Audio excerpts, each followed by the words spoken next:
We source most of the food for the restaurant within a couple hundred miles of here in St. Louis. We do get a lot of things from the Illinois side. We're actually very close to the river, and most of my connections and history and relationships are on the Illinois side, but it's still only 20 miles away. We sort of stick with the fish from the Gulf and the vegetables and the produce and the pork and beef from locally. You talked about your grandfather and your uncles and your father. What kind of inspiration do you take from them?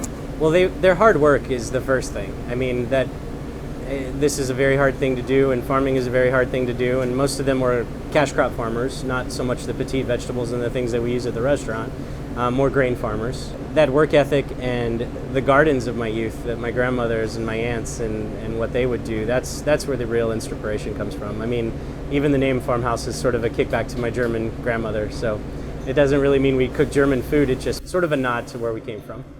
I'm really inspired by anyone who really is trying hard to do what they do to the best of their potential. I think that's the most inspirational thing. I think I got a lot of inspiration young in my career from the likes of Alice Waters and Larry Forgione and some of the people that sort of did this thing long before any of us thought of it as a movement.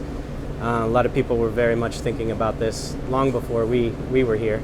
So I do take a lot of inspiration from those folks and from my contemporaries who are, very scientific and craftsmen about charcuterie and nose to tail and using every piece. And, that's a very real part of our business now. So we have to use everything. We have to utilize and turn it into something delicious. Tonight we served a couple different preparations of pork head from some Berkshire pork from Black Springs Farm. Larry Brink does some beautiful pork for us. We did porchetta di testa, which is an Italian-style boned-out pork head, which has got the cheeks and the jaws and the snoot and the tongue and the ears all still in it. So we actually brined that, gave it a little spicy cure, rolled it up very tight, and then we poached it. So that actually cooks the skin till it's tender and everything. So all of those different textures are in there.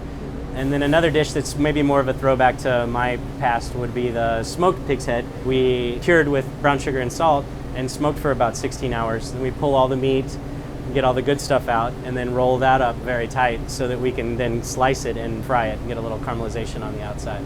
So there's sort of two fun preparations on that particular plate. And of course we had some other fun things. We had the chicken liver mousse, and we had a lot of bread and butter, some pickles and some things that we do here at the restaurant. We make our own breads and we make our own crackers and we make our own everything. So that's sort of something that we really enjoy to share on our butcher plate. And the snapper? The snapper dish tonight is sort of like a collection of all of my experiences with having grown up here and being into the bounty of the region. This time of year we're seeing an abundant amount of chanterelles when it gets hot and humid and they just start popping.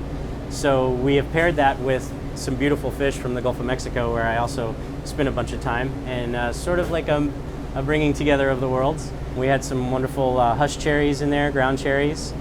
They sort of have some sweet pineapple notes. Used a local Chardonnay wine from our friends at Chalmette. All of that rolled up in papillote, in paper, classic French preparation that really, I think, kind of melds all those flavors really well together. Thank you, Chef. Thank you very much. Thanks for coming. It's great.